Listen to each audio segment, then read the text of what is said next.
Oh, hi there. My name is Rose Davey. I am an artist and writer, and I would like to show you a painting by Italian Renaissance artist Carlo Crivelli.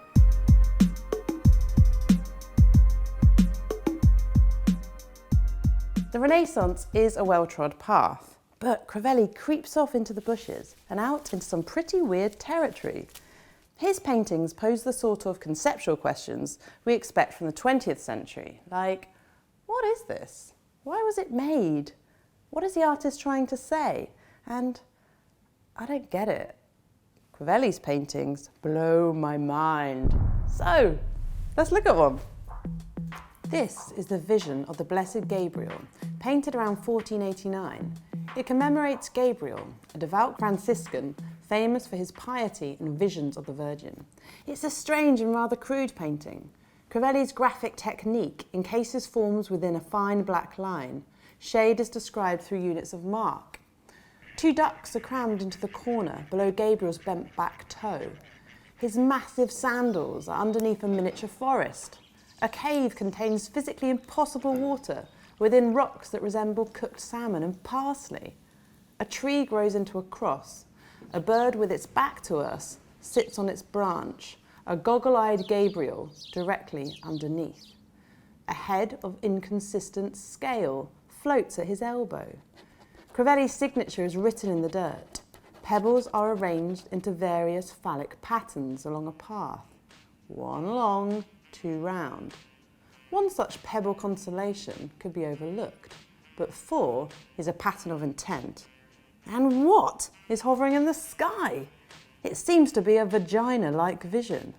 The shape, colour and surface sensation surely clouds even the cleanest minds with visions of vulvas. And it doesn't stop there. The hands of Gabriel, parted in prayer, and the entrance to the cave also echo the female phallus.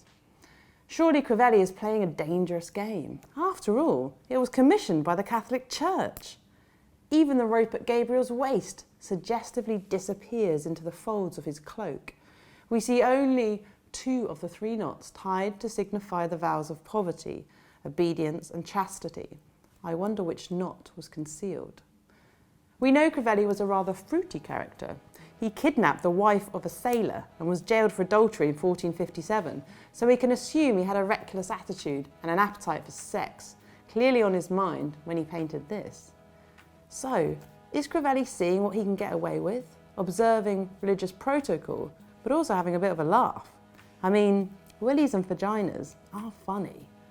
However, he not only makes mischief through suggestive shape, he also causes conceptual chaos through his use of shadow. Firstly, the garish vision casts a shadow upon the buildings. This projects it ahead of the picture plane and out into our space. And secondly, Crivelli includes shadows on the sky, cast by the garland of fruit. What? This ruins any intended illusion of space or place contained within the painting. Instead, we are firmly reminded this is a flat surface.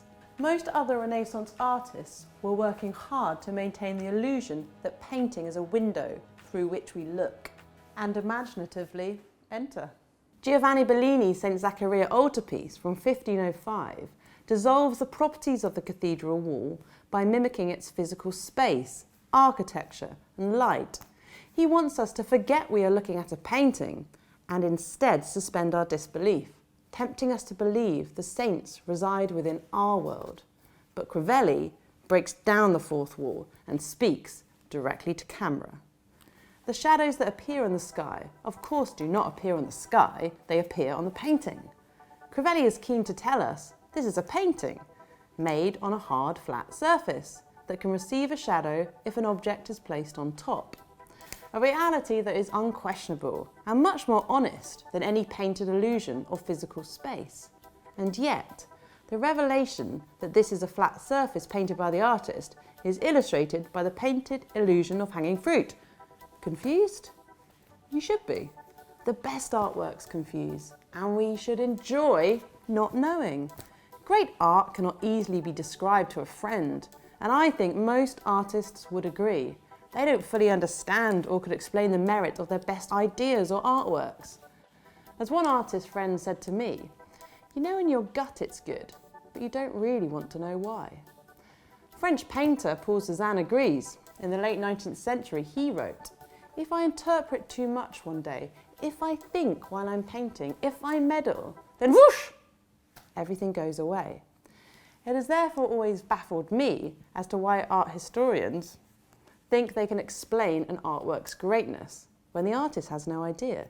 They were just keen to have another go. After all, it is curiosity that drives quality. If we were able to ask Crivelli why he painted shadows under his fruits, what might he say?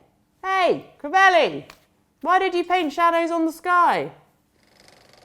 I'm not sure. I don't really want to think about it. Okay, perhaps he just wanted to test things out and see what shadows on the sky would do, but in doing so, he purposefully reveals the mechanics of his own trick.